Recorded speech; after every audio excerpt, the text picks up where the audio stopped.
Hydrogen bonding তৈরি হবে সেটা কিভাবে তৈরি হয় সেটা আমরা একটু এখানে দেখে নেব।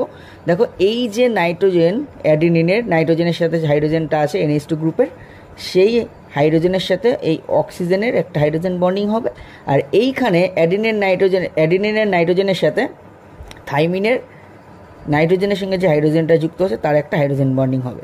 তাহলে এইখানে এটির মধ্যে দুটো হাইড্রোজেন বন্ডিং কিন্তু তৈরি হলো, সেটা আমরা দেখালাম। আর গুয়ানিন এবং সাইটোসিনের মধ্যে কিন্তু তিনটে হাইড্রোজেন বন্ডিং তৈরি হয়। দেখো এখানে গুয়ানিনের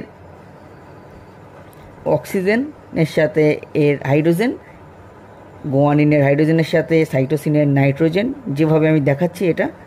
আর এর NH2 গ্রুপের হাইড্রোজেনের সাথে এর CO গ্রুপের অক্সিজেনের একটা হাইড্রোজেন বন্ডিং হয়। অর্থাৎ তাহলে এখানে টোটাল G এবং C এর মধ্যে তিনটে হাইড্রোজেন বন্ডিং তৈরি হচ্ছে। অর্থাৎ তিনটে হাইড্রোজেন বন্ডিং তৈরি হলো এখানে, আর ওখানে বেসিক্যালি দুটো হাইড্রোজেন বন্ডিং